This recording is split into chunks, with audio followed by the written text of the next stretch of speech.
ఒకప్పుడు ఒక ప్రశాంతమైన పల్లెటూరి ప్రాంతంలో ఒక హరిత భరితమైన గడ్డి మైదానం ఉండేది.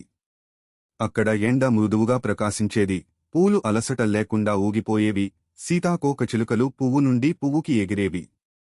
పక్కనే ఉన్న చెట్లపై పక్షులు ముచ్చట్లు చెప్పుకుంటూ కూయటం వింటే ఆ ప్రదేశం ఓ స్వప్నపు లోకంలా అనిపించేది.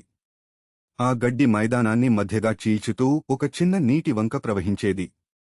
అది చాలా అందంగా, స్పష్టంగా ఉండేది. ఆ నీరు ఆకాశాన్ని ప్రతిబింబిస్తూ నెమ్మదిగా సాగేది. అది చాలా తక్కువ వెడల్పులో ఉన్నా లోతు ఎక్కువగా ఉండేది కాబట్టి ఏ జంతువూ దానిలో దిగి దాటేందుకు ప్రయత్నించదు. అందుకే ఆ వంక మీదుగా ఓ ఇరుకైన కలపతో చేసిన చిన్న బ్రిడ్జ్ వేశారు. ఆ బ్రిడ్జ్ ద్వారా జంతువులు తరచూ ఒక వైపు నుండి మరొక వైపుకి వెళ్లేవి. అది వారి రోజువారీ జీవితంలో భాగంగా మారిపోయింది. అది కేవలం వంతెన కాదు, ఒక అనుబంధానికి ప్రతీకగా మారింది. ఒకరోజు ఉదయం 2 గట్టి మేకలు, ఒకటి వంకకి ఈ వైపు, మరొకటి ఆ వైపు, ఆ వంతెన దాటి టెజనావర్ వైపు వెళ్లాలని నిర్ణయించుకున్నాయి. ఒక్కసారిగా వంతెనపైకి వచ్చాయి. అయితే ఆ వంతెన చాలా ఇరుకుగా ఉండటం వల్ల ఒకేసారి ఒక మేక మాత్రమే దాటగలిగేది. నేను ముందుగా వచ్చాను అన్నది ఒక మేక.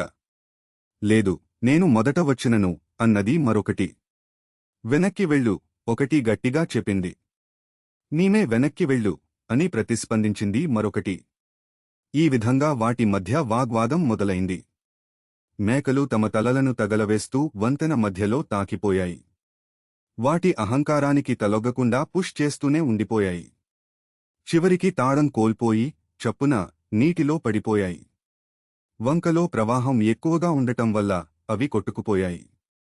మైదానంలోని జంతువులు ఇక వాటిని చూడలేకపోయాయి. అంతలో మరొక జంట మేకలు వంతెనకి వచ్చాయి. అవి పూర్వం జరిగిన దుర్ఘటనని గమనించి కొంచెం ఆలోచించాయి. ఇవి ఎంతో సంయమనం ఉన్న మేకలు. అవి ఒకరికొకరు సహకరించాలనే నిర్ణయం తీసుకున్నాయి. మనము వారికి లాగా కాకుండా జాగ్రత్తగా దాటిపోదాం అన్నది ఒక మేక. అవును, సహకరించుకుంటే ఇద్దరం సురక్షితంగా దాటగలుగుతాం అన్నది మరొకటి. ఒక మేక వంతెనపై కూర్చుంది. ఇంకొకటి నెమ్మదిగా దాని మీదుగా అడుగులు వేసింది. అది గమ్యానికి చేరిన తర్వాత కూర్చున్న మేక లేచి సజావుగా దాటిపోయింది.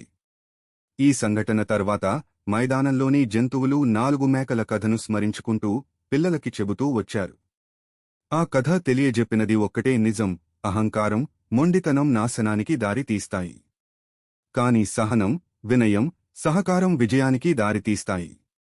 ఆ విధంగా వంక నిరంతరం ప్రవహిస్తూ మైదానం సజీవంగా నిలవసాగింది. వంతెన కేవలం 2 దృక్కోణాలను కలిపేది కాదు,